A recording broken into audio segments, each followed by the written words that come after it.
आप देख रहे हैं नेट्रिक न्यूज, साहस सच कहने का। नमस्कार, मैं हूं आपके साथ प्रेरणा तलवार और आप देख रहे हैं नेट्रिक न्यूज।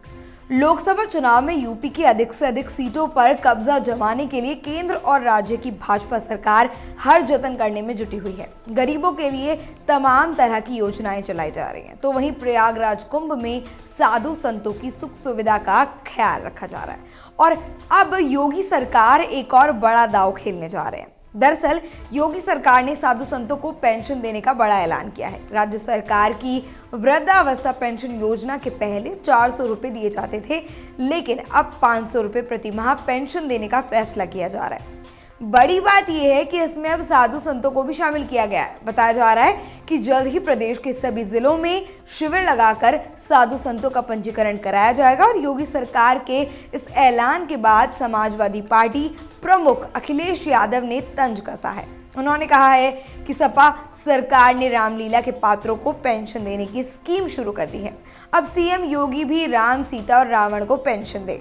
साधु संतों को कम से कम 20,000 रुपए महीने पेंशन मिले और यश भारतीय समाजवादी पेंशन भी शुरू हो जानी चाहिए। कहा जा रहा है कि राम मंदिर बनाने पर सरकार की तरफ से कोई निर्णय न होने से नाराज साधु संतों को मनाने के लिए योगी सरकार ये नया फैसला कर रही है। आपको बता देते हैं कि पीएम मोदी ने हाल ही में दिए गए एक इंटरव्यू में कहा था कि राम मंदिर मामला कोर्ट में है और कोर्ट से कोई निर्णय आने के बाद ही सरकार इस पर कोई फैसला ले पाएगी, जिसके बाद साधु संतों ने नाराजगी जताई थी और इसलिए योगी सरकार के इस फैसले को साधु संतों को मनाने की एक कोशिश करने का तौर पर देखा जा रहा है। सरकार को इस फैसले के बाद राजधानी लखनऊ के संवाददाता मंगला तिवारी सड़कों पर उतरे और जनता से उनकी राय जानी। तो आइए आपको सुनाते हैं कि जनता की राय क्या है। योगी सरकार का एक फैसला है जिसमें उन्होंने कहा साधु संतों को भी पेंशन दी जाएगी, इस पर आपकी क्या? नहीं देना चाहिए सर, मेरे ख्याल से जो बेरोजगारी है उसको देखना चाहिए, रोजगार देना चाहिए। उसके मतलब यही सब गरीब बच्चे हैं या पढ़ लिख रहे हैं उसको देखना चाहिए, इसी के बारे में सोचना चाहिए।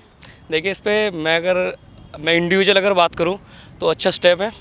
अभी आज तक ऐसा हुआ नहीं है, लेकिन ठीक है अगर मतलब कि साधुओं को पेंशन अगर दी जा रही है, अच्छी बात है। इसके साथ साथ अगर रोज़गार पे भी अगर थोड़ा ध्यान दिया जाए, मैं मानता हूँ रोज़गार आज की डेट में बढ़ रहा है। कुछ लोग कहते हैं कि नहीं बढ़ रहा है, आज बहुत इन्वेस्ट भारत में हो रहा है, मेरे अकॉर्डिंग बहुत ज़्यादा इन्वेस्ट हो रहा है, तो रोज़गार के अवसर उत्पन्न हो रहे हैं। एक अच्छा स्टेप है और योगी यूपी में बेस्ट और मोदी सेंटर में बेस्ट। नहीं देना चाहिए क्योंकि उनको कोई ज़्यादा ज़रूरी नहीं है। जैसे जो परेशान है, गरीब है, उसको देखना चाहिए, या बेरोज़गार, उसको रोज़गार का कोई जुगाड़ बनाएं, कहीं फैक्ट्री डालें या कुछ करें, उनको काम दें। जो बेफालतू के घूम रहे हैं, चोरी चकारी कर रहे हैं, उनके लिए सोचना चाहिए। सर, मेरी राय ये है कि आज के समय में बेरोज़गारी बहुत ज़्यादा है यूपी के अंदर, लेकिन आप बजाय इसके साधु संत को आप युवा को जो बेरोज़गार है उन्हें रोज़गार देने की कोशिश करें तो ज़्यादा बेटर है, क्योंकि युवा इतना है कि अगर उसे सही दिशा नहीं मिली तो काफ़ी नुकसान हो सकता है। मेरी राय है कि उनका जो रोजी रोजगार हो तो चलता ही है, तो नई योजना है कि इस पे थोड़ा सरकार को भी सोचना चाहिए कि देख द्वारा जो लोग नहीं है नौकरी करने वाले युवाओं जो भी हैं उनके बारे में कुछ, उन लोगों का तो खुद चलता ही है। यहाँ वहाँ मठ जो भी होता है कार्य, वहाँ पे उन लोगों का कार्यक्रम जो भी है वो भी मिलता रहता है। बहुत अच्छा है और हमारे इंडिया में जो भी चल रहा है बहुत अच्छा चल रहा है और सरकार को ऐसा करना चाहिए, क्योंकि साथी संतों को तो पेंशन बननी चाहिए और क्योंकि उनका कोई रोज़गार तो है नहीं और इसी वजह से उनको पेंशन जो दी है सरकार ने, बहुत अच्छा किया काम, ऐसा होना चाहिए। अच्छी बात है, साधु संतों को भी जो है पेंशन मिलना चाहिए और उनको भी वो भी भारत के नागरिक हैं, हमारे देश में रहते हैं, तो उनको भी जो है सुविधा प्रदान करना चाहिए। ये तो बिल्कुल गलत है, क्योंकि देखिए यहाँ जो है यहाँ ये तो कास्ट लिमिट की एक सबसे पहले बात यह है कि यहाँ पर कास्ट लिमिट की पहली बात हो रही है, क्योंकि अधिकतर साधु संत जो है हम सवर्ण वर्ग से गुजरते हैं। इसमें दलितों तक कोई सहयोग ही नहीं है उसमें। तो जहाँ जहाँ भी हो रहा है, अगर साधु संतों का जैसे मंदिरों में पूजा जो करता है तो वहाँ पर सिर्फ साधु लोग ब्राह्मण ही होते हैं।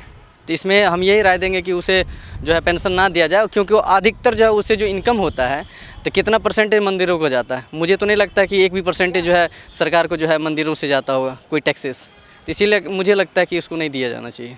ठीक है, बहुत अच्छा है, किसी को गरीब आदमी को कुछ पैसे मिल रहे हैं, साधु संतों को कमाई तो है नहीं बेचारों की, अच्छी बात है। गवर्नमेंट उनको कोई पैसा देती है, उनका कुछ योगदान हो रहा है, गवर्नमेंट से कोई प्रॉब्लम नहीं है इसमें। सर जैसे इस स्टेट में सिर्फ खाली संत लोग नहीं रहते हैं, मैं चीफ मिनिस्टर को ये बताना चाहूँगा कि मुल्ला मौलवी और जैसे बुद्धिस्ट लोग गरीब रहते हैं और जैसे अदर पता नहीं कितनी कास्ट के लोग इसमें रहते हैं, तो या सबको दीजिए या किसी को मत दीजिए, एक नज़रिया आप मत देखिए इसमें।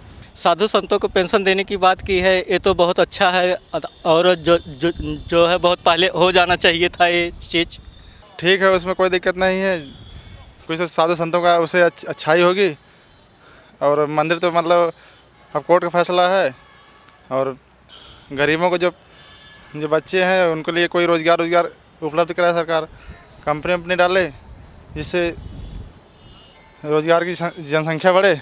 इस पर राय है कि समाजवादी विद्याधन ये तो मान लीजिए छोड़ दिए, लेकिन वृद्धा पेंशन बंद करवा दिए। तो वृद्धा पेंशन ज़रूरी है कि साधु संतों को पेंशन देना ज़रूरी है? हम तो इस पे सहमत नहीं हैं। क्या ये राम मंदिर न बनवाने के लिए जो साधु संत नाराज हैं उनको मनाने की ऐसी कोशिश है, क्या लगता है? हाँ, मुझे तो ऐसे कुछ लग रहा है। क्या लग रहा है? मतलब इलेक्शन यही मंदिर बनवाने के लिए उनको इसीलिए ये दिया जा रहा है, इसीलिए ये रखा गया है शायद। हाँ हो सकता है, इसके मना लिया जाए लालच देके।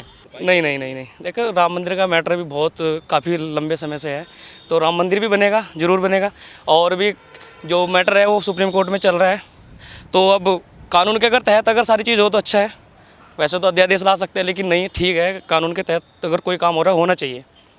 मैं तो ये कहता हूँ कानून फॉलो होना चाहिए। नहीं देखो, साधु संत मंदिर तो अभी कोर्ट में है, जब तक केस कोर्ट में रहेगा तब तक नहीं बना सकती सरकार, और अध्यादेश भी नहीं ला सकती, क्योंकि संविधान के अकॉर्डिंग अध्यादेश तब भी आ सकता है जब कोर्ट से कोई फैसला आए। राम मंदिर तो बनेगा ही, थोड़ा वक्त लगेगा, राम मंदिर बनेगा। राम मंदिर जो नहीं बन पाया है उसके लिए मेरा कहना यह है कि राम मंदिर जो नहीं बना है उसके लिए सरकार कहीं से तो ढीली है, और सरकार को जो है तो उसके ऊपर फैसला तो जल्द से जल्द देना चाहिए। नहीं, ऐसा कुछ नहीं है, इसकी भरपाई के लिए नहीं, साधु संतों को नुकसान थोड़ी ना हुआ है राम मंदिर बनने से, लेकिन यह है कि राम मंदिर अगर नहीं बनना है तो उसकी वजह से ऐसा सरकार नहीं कर रही है, पेंशन जो दे रही है वो राम मंदिर की वजह से नहीं दे रही है। राम मंदिर नहीं बन पाई ये तो एक पॉलिटिकल मुद्दा है, ठीक है, पॉलिटिकल मुद्दा है। उसमें वहाँ पर सबसे पहले मेरा राय यही होगा कि वहाँ पर एक सभी के लिए चाहे हॉस्पिटल बना दिया जाए, चाहे यूनिवर्सिटीज़ बना दिया जाए, तो मेरे लिए बेहतर होगा, सभी के लिए, ये हमारे देश की जनता के लिए बेहतर होगा। जी सर, बिल्कुल ऐसा इसे दिख रहा है ना उसको, ये तो इसलिए दिख रहा है कि राम मंदिर नहीं बन पाया है। जो कोर्ट का ऑर्डर है सर, हम लोग उसे माने, या हम कोर्ट अगर कह रही है मस्जिद बनाओ तो मस्जिद बनाओ, कोर्ट कह रही है मंदिर बनाओ तो मंदिर बनाओ, या आधा दे रही है तो उस पर आप रहिए। तो देखा आप सभी ने कि योगी सरकार की इस नई पहल पर जनता का क्या कहना है। ऐसी ही और खबरों को जानने के लिए देखते रहिए नेटवर्क न्यूज। हमारे साथ जुड़े रहने के लिए हमारे YouTube चैनल को सब्सक्राइब करें, साथ ही बेल आइकन को दबाएं। नेटवर्क न्यूज की खबरें सबसे पहले देखने के लिए।